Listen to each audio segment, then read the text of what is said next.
Welcome back into the Sports Source. This segment brought to you by A.G. Hines Company. 4 generations of one family running one local business. That means they are a great local business. You don't get to be that long in tooth without taking care of Tennessee families, East Tennessee families for years and years and years and years and years, as they have.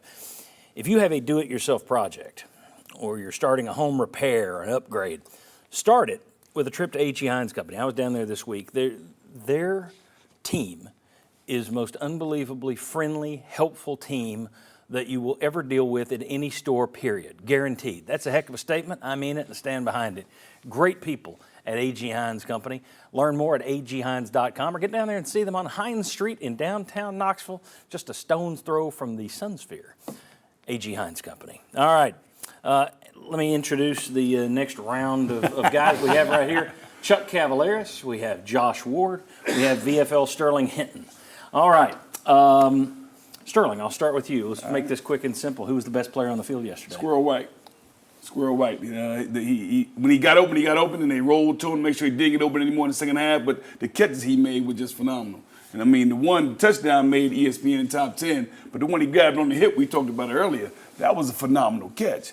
And what was amazing is that sometimes you get teamwork make the dream work. He ran an incredible route for our friend Thornton to get open. And unfortunately, it wasn't a successful play, but his route drew so much attention from the defensive backs. It was amazing. So I'm going Squirrel White. Everybody agree with Squirrel White? Yes. Got anybody else to throw out there? I would put out Jace McClellan, the Alabama running back. I mean, to me, this came down to which team could at least get some running going to take some pressure off your quarterback. Yeah, it all changed in the second half. It all changed in the second half. What I had down, 27 carries, 115 yards, and then started it really with that first play of the second half, right? Yeah. When you gashed them. And Squirrel White, get back to his numbers, 10 catches, 111 yards, and that beautiful touchdown. You could make an argument for Milroe, I think. First half, not so great. Second half, he kept his composure. He ran the ball a little bit. You know, so I think he could make an argument, but I'm going to go with Squirrel White. His numbers didn't look as good as probably his actual performance was. Exactly. I mean, he wound up with 3 yards rushing, but it seemed like he was better than that. It was a little like the Texas A&M quarterback. If you just look at the numbers last week, you go, that guy sucks. Yeah. And then in reality, he played pretty well considering they were all over him. So I can see why you would say he's in the conversation, but I'm still going to go with Squirrel White. Braswell for Alabama put the game away with the return. The sack, fumble, return for a touchdown. It's a 14-point game. That was pretty much it. What was the worst coaching move? Oh, the fourth down, going for it on fourth down. I mean, Which time? They did 3 times. Yeah, well, the third time you didn't really have a choice, right? But the second one is the one that really got me, and I think I texted you right after. I didn't like the decision. I didn't like the play call. It's like Tennessee doesn't know a hard count exists. You've got a quarterback. I mean, you're running the shotgun. It seems like too many of those. The whole thing I didn't like. Well, I'll tell you what. We're going to get into this later as to whether or not it was a good decision. But let's talk right now about the play call. So let's just get that out of the way. Let's say that everybody here loved the decision to go for it there. What did you think of the play call, giving it to? That was my problem with it, was the play call. I didn't have a problem with the decision. You're up close to the 50-yard line. Just talk about the play call. But the play call, it's the wrong running back. Why not ride over Sampson? He's more of a power back. And the formation, I don't like that because it's the second week in a row on a short yardage situation that you've brought everybody in close to the line of scrimmage. What's the point of that? You keep your offense spread out, spread them out, but also have the running back in there that has a tendency to be able to get a guy on his back and still keep going. Well, that's my problem with the play call. The first 4 weeks we were talking about give Sampson more touches in space. He's great. They've given him more touches the last 2 weeks, but he's gone from averaging 8 yards a touch to 4 yards a touch because some of the touches they're giving him aren't in space. No, they're using between him, the tackles. They're giving him Jalen Wright runs. Jalen Wright is one type of back. Dylan Sampson is another type of back.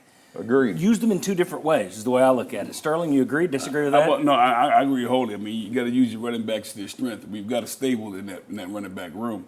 And personally, when it comes to those fourth and shorts and we're going for it, and especially when it's less than a yard, I like Joe underneath the center. If we can work that in some way, and get him underneath the center, and I'm certain he's strong enough to get a couple of inches. No, I don't like starting a 4th and 1 5 yards back. Right. Don't get that. But I'm old school, so. Yeah, the decision to go for it is the first part. And then there's the personnel and how much confidence you have in them. Last year, it was a different process because you had an offensive line that was better. They had a guy like Princeton Fant, who he's not going to stand out among their best players in that role. Yeah. He was. They don't have that. Yeah. Last year, Tennessee was second best in the SEC in fourth down conversions. This year, they're last. Yeah, in the I think SEC. your last 6, two or less, 2 Can I yards or throw a less. Josh runner-up? Heupel's the same coach, but he's working with different pieces, making the same kinds of decisions. Can I throw a runner-up play out there? It's not going forward on fourth down. When there's about 8 minutes to go in the game, you've got time's running out. 6 on you. minutes. 6 minutes. You've to go already- in, you and went you bef- punt. yes. Sure, you're in your own territory. It's fourth and about 8 or something like that. But you're about to let them run at least 3 minutes off the clock Yeah. and not be able to do anything about it. So why do you punt right there?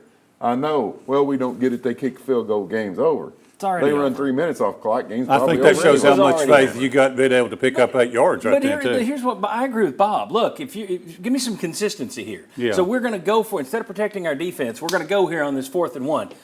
We're not going to get it. They're going to go down, score. They run off 17 points. So the next time, there's 6 minutes to go. You're down 14. Your offense is sucked the entire half. And what do? Let's punt. What? This is the last second. What are you doing? You don't have another chance. You might as well go. I didn't get it. Yeah. Okay, now we're getting into my anger zone. Now I'm going to have I a tell sip you of what, English John Mountain P. Spring Yeah, water. Calm down. John P. I'm still going with the worst coaching move of the day. This guy's been known to pull quarterbacks every game. Saban's played 3-4 quarterbacks games. He didn't like where they're playing. He didn't pull that punt returner. He let the ball fall and roll back to the 1 yard line twice. Hey, pull the punt returner. Pull. That's what I'm talking Kool-Aid, about. that's Kool-Aid. That's what I'm What I was going to say, of your He found last, a way to throw it at Alabama. Go of the ahead. last 6 times, it's been 4th and 2 or less. Stop. I've got a whole segment on this. Okay. All right. We've got a segment on this later. All right. When we come back, let's hand out some slices of blame pie. In terms of the offensive woes at Tennessee, who gets the biggest slices of blame pie? We'll tell you. Quarterback, receiver, offensive line, offensive coordinator. We're handing out pie. Next, come back on the Sports Source.